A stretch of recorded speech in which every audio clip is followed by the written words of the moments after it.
My First Race Hover, a cross-out video for beginners by Dangerously Incompetent.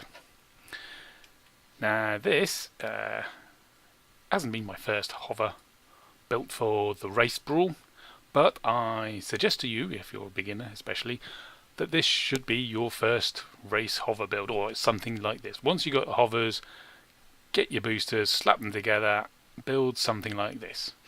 Now the big problem with something like this is if you fire all the boosters at once, it's very easy to get so fast you self-destruct. Bit of a problem.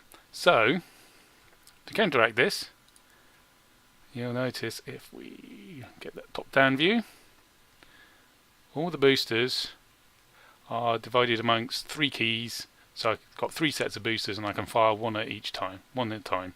And they're balanced, i.e. there's, let's see, the outer, where's the outer one?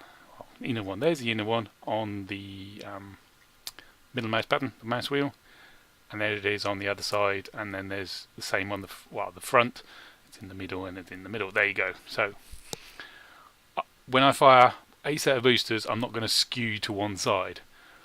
That's a good tip. Well, easy to make that mistake, but once you made it, you'll rectify it very quickly. The other thing you want to do with your build, fuel tanks, if you're winning, they're great. If you're not coming number 1, then they're just wasted space, wasted mass. And you notice there's no engine. That's because it takes 1 power and the Tusk has 12 power, so I'm using all 12 power on boosters. And if you're using boosters all the time, you don't need an engine. If we go back to test drive and have a, yeah, there it is, you can see I'm almost perfectly balanced. If anything, you want it tipped back a bit, so when you fire your boosters, you head up into the air a bit. I've got it very slightly up into the air. You can have it a bit more up into the air because that helps with overtaking people, because you overtake them by flying over their heads, which is great. But anyway, this is what you want. So let us take it into battle, no, not battle, into brawl, into the race, and see how to win with it. When I'm boosting in the race, I find it really difficult to stop boosting just before I hit terminal velocity and my ride blows up. Some people, it seems, have this knack of boosting for a period of time but stopping before they go boom, and they're about the only people who are going to regularly beat you if you're running this build with my booster use regime. And the booster use regime is this: hit the boost button, release the boost button, move on to the next booster set. I've got 3 sets of 4 boosters, and using that regime it gets me going fast but not fast enough to blow up.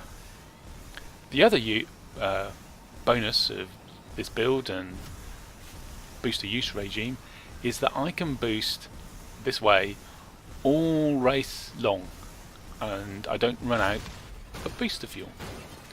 Okay, every time you go through a checkpoint you get a little bit of fuel back, unless you're first. So if you're running out of fuel for your boosters, then you need to stay in second place, just behind the first place winner, the leader, until such time as you can go, right, I can now boost for the rest of the race, off I go, and then start overtaking the first place guy and off you go.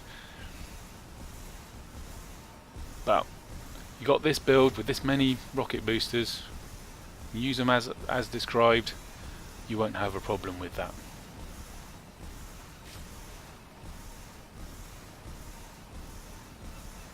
Now apparently there used to be a speedometer, and the devs say they're working on putting it back in, and some part of me wonders about the people who can boost just slow enough not to blow up. Maybe they found a hack to show that speedometer back up again. Maybe the code's still sitting in the game. Oh, his Minecraft in his wheeled race car. Oh, he's going to pit me at the post. Oh no, but I can boost, yeah, oh, just squeeze through there. He did well to keep up with me.